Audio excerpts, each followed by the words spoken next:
Yay Networks. Welcome to the Great Girlfriends podcast, where we discuss life, love, laughter, and everything in between. I'm your host, Sybil Amuti, and I can't wait for you to hear all of the Great Girlfriend magic on today's show. So without further ado, grab something great to drink, grab your pen and your paper, and get ready for this week's episode. Enjoy! Happy Wednesday, Great Girlfriends. This is my show, by the way, Nikkia. This is not your show. You're a guest. I'm being a guest. Happy Wednesday, boo. Happy Women Crush Wednesday, because I am forever crushing on you. You are the forever crush. You know, I bet you, don't tell Kwaku I said this, but I bet you ex-boyfriends is like, she the one that got away. The one that got away? The one that got away. See the one? Everyone probably still stays crushing on you. Sis. Well, I hope they're listening, and please leave your podcast reviews if you are. We can always use your support. And I definitely got away. I landed in a sweet spot. You did. You know my boo. I am at home. I got a man. Listen. Not only do you got a man, you got a grown man who said, no one's sliding in your DMs. So you're not bringing them. You're not bringing them into our bedroom. You already under the sheets, boo. So you done brought them into the bed, boo. So context, Great Girlfriends. If you didn't know, Kwaku and I are on season 5 of Couch Conversations with Black Love, and the conversation comes up about me and my bedroom etiquette. And I had a really bad habit of, like, at the end of the night, responding on Instagram to DMs and trying to, like, thinking I was doing my diligence of, like, let me just wind down and respond. And Kwaku was looking like, yeah, how? Like, this is my whole quality time that you're invading with these DMs. Like, you got to stop responding to people. And it wasn't like, yo, girl, what's up? Hey, beautiful type stuff.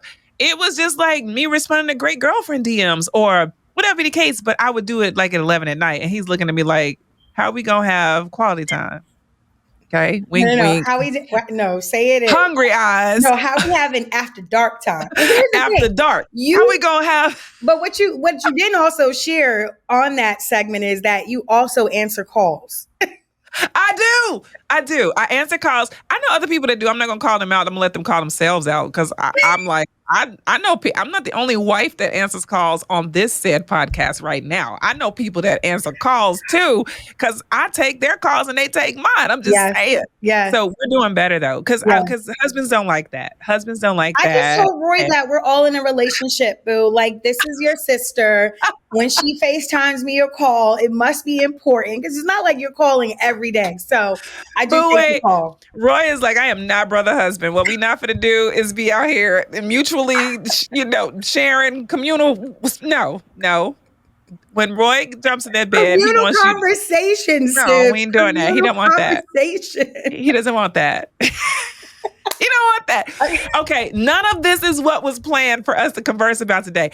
I brought you on, Nikkia, because I don't know anyone more passionate and qualified in PR. I don't know anyone who strategically gets it, turns that light bulb on, and can do a comprehensive 360 communication program from scratch. I've watched you do it.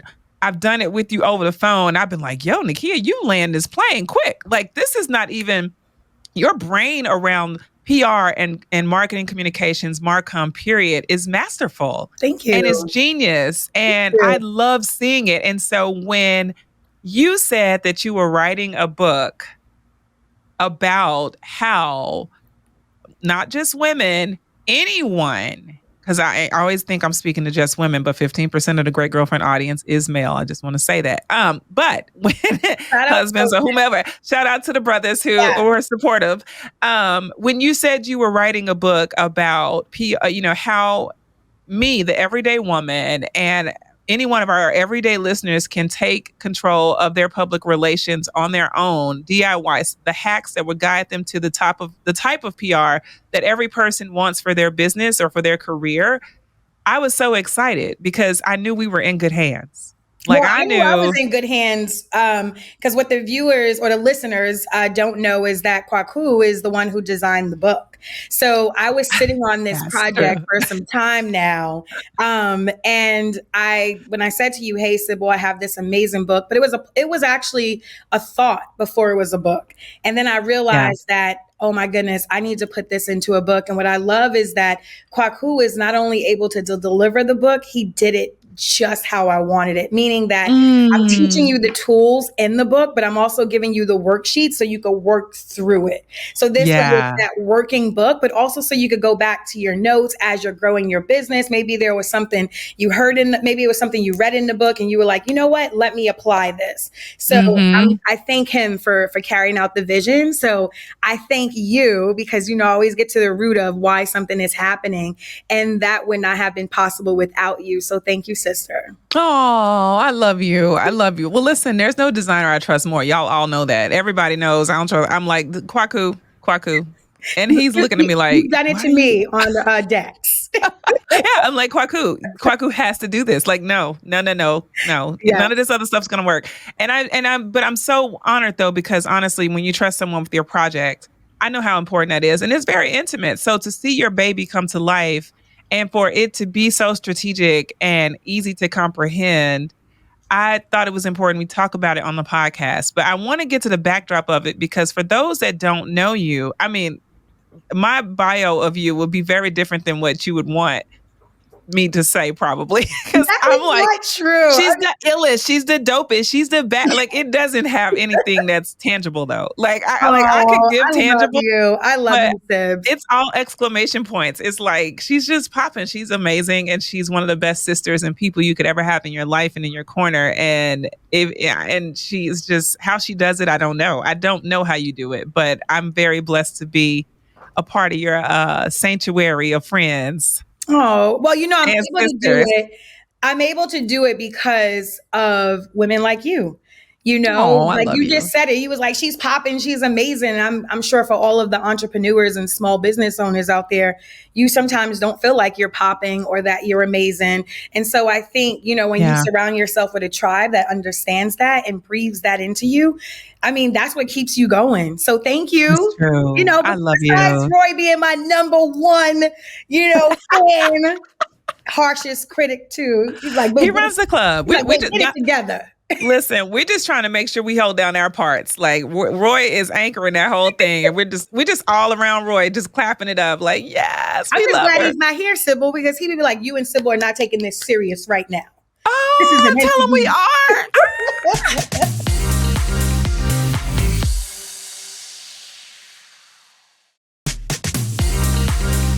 Okay, back to seriousness. Let's get serious because the work that you do is important, and so many people have been duped and gotten PR all wrong, right? And then Mm. they're paying for PR and they're not getting a plan that works, that is fully representative of what they want their business to look like in media, or they're not getting the context that they want. They're not getting the mentions that they're looking for, and I think sometimes we don't know what to expect when it comes to PR. But I feel that you come to a place in your career and even in your business where it should be part of your kit because you're grooming yourself to a certain stage of your career and a certain place in your business, and having the right mentions and having the right the certain type of notoriety will progress you and it will do it in the right way. So what do we not know about PR? Like what are we missing? Well, I think what everyone is missing is that you are already acting as your own publicist. The moment you say that I'm stepping out, I'm leaving corporate, I'm going to start my own company, or maybe you fell into a company, you are already acting as your own publicist. Public relations is how you communicate your brand, your product, your service to the public. And so there are different channels as it relates to communications where public relations falls under. So there is paid, which is marketing and advertising. And then there is PR, which is earned media. So earned media is others talking about you and not you talking about yourself. So I'm going to say that one more time. Mm-hmm. Marketing and advertising is paid. It is for you to target, to put out ads and things and sort of, there's ads, there's billboards, there's all these media channels, but you're paying to reach your target audience. Earned media is PR is earned media where, you'll have an outlet feature you. You'll have, let's say the morning show is doing a segment on you. That's all free. You don't pay for that. You mean you've paid a publicist, or maybe it's your internal team or an agency that pitch you, but you're never paying for that placement. And it's 5 times more value because they're basically telling their audience that I trust this source. I trust this person. And so you should trust them too. And we know there's been incidents where there's been some crisis, but 9 times out of 10, PR is always going to be 5 times more value. And so the moment you start a business, you have to understand, like, I'm my own publicist. How do you communicate it to those you're talking to? That's why they tell you to have that 60-second elevator pitch. You need to be able to speak about your business. You need to be able to breathe life about your business. And so that is literally the first step to PR. So I tell people all the time, whether it's a client, whether it's my sources that are in the DIY PR program, you're already acting as your own publicist. I'm just going to give you the tools and strategies to push that brand forward. So like, what is it that, because, most of us will say that we don't know what we're doing. We're just doing, right? And for you, there is a plan and an outline for how to successfully launch a PR plan, like how to ensure that you're hitting all that, crossing all the T's, dotting all the I's. So I think there's a bunch of train wrecks happening because people don't have that clarity. And I know you teach that in your course. But what are some of the train wrecks that you see often? Okay. Can I tell you that I was a train wreck? Really? Yeah. When I got started in PR, I had no background, no educational background, no professional background. I mean, I started this company. I was doing real estate and I was promoting parties on the side. I just so happened to do a party for a notable celebrity, and a fashion designer was there and thought that I was the celebrity's publicist. And so, and this was New Year's. It was 12/31/2010. It was, when I tell you, the most stressful event I can ever have, but in some manner, I pulled it off, had the media, had all the notables there, and no one knew the stress that I was dealing with. So the next day, because I'm a Gemini, so on January 1st, 2011, I literally am in the cold in the backyard with my husband, and I just said, I'm going to start a PR firm. And Roy literally said to me, oh my goodness, great. Next week, are you going to want to row a boat? So I'm trying to tell you about my personality. And I took that, it's not funny. I took it as, it's not, it really is not I'm sorry, it's not funny. Not, it was New Year's. That was my resolution. I know, right? You're like, that's your support? I'm going to start a PR firm. And I felt so challenged when he said that to me. So I did at the time have a bachelor's degree in business administration. So very clear on how to do a business proposal. And so I was like, oh, you want to challenge me? So I presented my husband with a business proposal. So my husband comes from a television background. He worked at CNN. He had an old producer, Adam Kluger, who was at CNN. And he opened up his own PR firm in New York City. And after I presented him with the business proposal, he contacted Adam Kluger and said, can you please meet with my wife? Because in addition to providing the business plan, the fashion designer wanted me to do her New York Fashion Week that was happening. So that was January. Fashion Week is in February. God. Yes. So, well, I jump off the cliff and I'll figure it out as I'm going down. You're like, absolutely. It's going to be amazing. I'm going to get it done. So my husband, I met with Adam. Adam was blown away, told my husband, like, she has something. The fact that she has a New York Fashion Week, she already has a client. Mind you, the client was only paying me $150 a month. Like that, like, there was no money, right? Boom. I did that fashion show and it had to be about 20 something media outlets there. All my friends were there to support. My husband was blown away. Adam was blown away. And that is how I got started. But I made so many mistakes. I was such a train wreck, and a train wreck in the sense of I had to learn how to do a press release.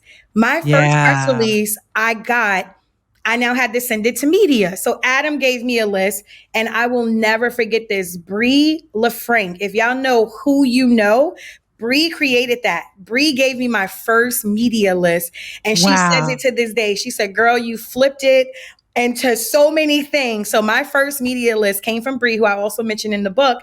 And I just sent that press release to all, I want to say 4,000 emails that was on that list. And so I got a ton of emails back that were like, okay, first of all, Miss Nikkia McClain, what is this? TENÉ Nicole Public Relations? You're sending me a press release about a New York Fashion Week show. I cover cars. Like, this is not my beat. I didn't even know what a beat was. So I created DIY PR because when I tell you I've made every single mistake, but I own those mistakes. I apologize. I've made them be better. And then 4 years into having this firm, I literally said, that's it. I'm not going to sell real estate anymore. I need to be serious about this. I went back to school. I got my master's in strategic public relations from George Washington University. Again, all the things to make me better. And even while I was in school, I was already doing what I was learning, but it was helping me refine what I was doing. So I was a train wreck. And so even when I created DIY PR, that was me in a card ride with Lucinda, Jewel, and Robin. And Robin's telling me about her platforms for authors and how she brings them in a group setting. And I was like, wait a second. Anytime I have conversations about PR, one, small business owners, entrepreneurs don't know what it is, or two, they can't afford it. And so I had this platform already in my head, I would say in 2015. Wow. So had something. My goodness. Because I realized that when I did that, when I started out as a small business owner, entrepreneur, you got to make mistakes. You got to be a train wreck, right? But now you don't have to be. I'm so open to share. And the reason I love DIY PR is because it's in a classroom setting. So not only that, the people get to feed off one another. Like I always say, your network is your network. And so start in that classroom. Even the media people that come into the classroom, this is your first opportunity to not only get to know them, but to nurture that relationship with them. So I say it all the time, be a train wreck, do it dirty if you have to, but again, stick to what you're doing, get better, learn from those mistakes. Don't continue to make those mistakes because then you're just on a hamster wheel going around in a circle. So I'm okay with you being a train wreck. Just saying that you don't have to be when it comes to PR. PR should not be 5 years, 6 years into your business. I know that oftentimes you feel like, okay, this is when I have the budget. I want to incorporate PR, but you can begin doing these things in the beginning of starting your business. Because here's the thing, earned media is going to take you far, right? When you think about the person who's got featured on Oprah's favorite things list, they could sell out. I was just sharing a story how I don't remember if you saw the social media, the CelebrateHER company, one of the TikTok famous influencers shared it. She sold out in a day. That is the power of PR. She didn't pay him. Girl, that's amazing. So, I mean, that's important. You know, the thing that you said that resonates is, one, because people don't want to look bad. Like they don't want to be train wrecks. So they're afraid to make mistakes. So they put things on pause, or people will say all the wrong things, send things out in the wrong sequence to the wrong beat and you feel like they're getting themselves blocked or they're making a poor impression for the business. And the other thing that is so important is like you said, because people can't afford it, you put it on pause. I was guilty of that for a long time. I'm like, you know what?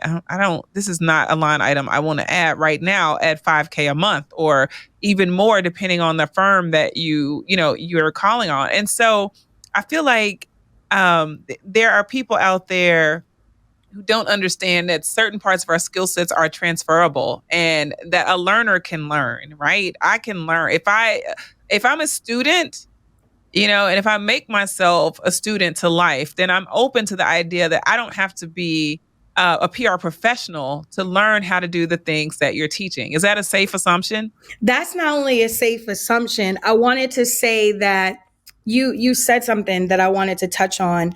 It was about being a learner. What, that ring you got on? I'm sorry, go ahead. No, you said something. Because you are flexing the updated ring that Roy. I'm not. No, but go ahead and throw it out there for people that are going to watch this on YouTube. I just want them to see how Roy loved on you. Go ahead, put it up once and then put it down. Put it up.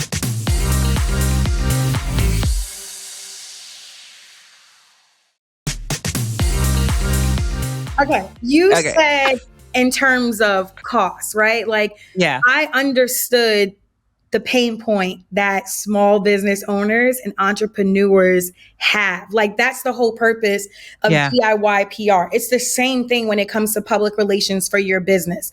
You've created something, whether it's a brand, whether it's a product, whether it's a service, whether it's you.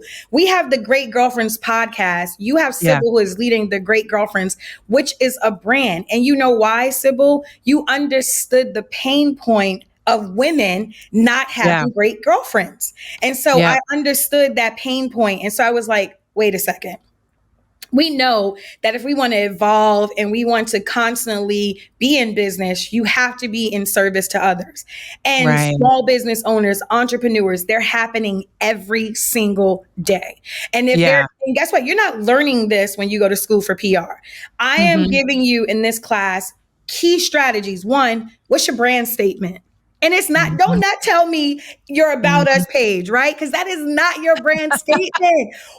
My brand statement, and it's about consistency too. So if you go to TENÉ NÍCOLE's page, when you look at our brand statement, the only thing that has evolved over the years is that we do it in a 360 setting, right? We're no longer marketing and PR. Yes, we still do marketing and PR, but now we handle all of your social campaigns. We handle your virtual events. So we're still doing the same thing. So it's the consistency of that as well. But for me, it was like, I understood the pain points, and it was like, all right, what's your brand statement? You know how many businesses have been in practice for more than 5 years and have never done a press release?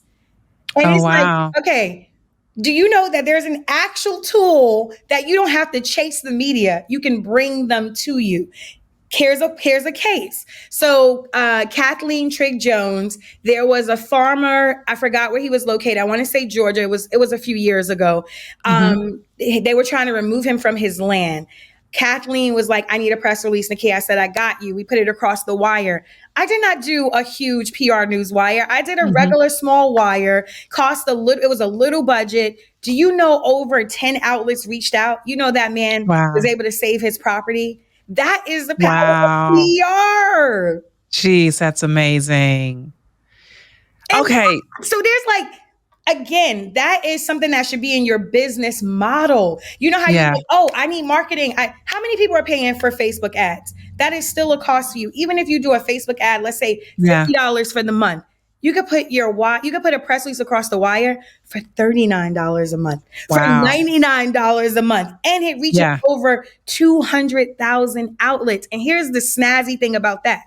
You can add that to your press page on your website and also add your keywords and your clickable URL. So when you go Google your business, now you Google-licious because you're popping up under all of these outlets. Listen. I could do this. Look at you. You're like, this is what I do. That's what I do. I love being in the classroom they're my students, but I call them my sources because it's DIY become the source. I love that. I love when they're in the classroom because they're like sponges. Great girlfriends, this has been so much fun. Nikkia, I know that this was not sufficient for us, so we're going to definitely have to roll into part 2 because we didn't even get into like all the nitty gritty of what's inside of the program and, you know, some cheat code that you give to me that I like know you're going to drop on people. So for those that are only listening to part 1, stay tuned for part 2. But in the meantime, I want you to go to joindiypr.com and learn about the program. And then when you come back, Nikkia is going to break down the inside scoop of like what you get out of the program from Professor Nikkia and what becoming a sourcey means and what it includes for you. So stay tuned for that. And she now doesn't want to say a word because she's scared she's going to get in trouble. So thank you, great girlfriend. If you do not do a bloopers, you have, okay, this is Casey. I know I'm not the only one who knows she has a ton of content right now. And so I need you to do a bloopers social media campaign that literally, as you're thinking, like, can you imagine what my great girlfriend said? And then roll it, bleep it out, and then they have to guess out of the 4 things. How well do you think you know my great girlfriends? My God, I know. How I need that shimmy. That shimmy that you did. I need that shimmy. What do you think Nikkia has under her name? All right. Peace, great girlfriends. All right, great girlfriends, did you enjoy this week's episode of the podcast? If so, would you please give us your amazing review on iTunes? Every single review helps another great girlfriend get plugged into the podcast and the community. Speaking of community, make sure you join our Facebook group at The Great Girlfriends, follow us on Instagram at The Great Girlfriends, and on Twitter at _greatGFS. I'm Sybil Amuti, and I'm out. Peace. Yay Networks.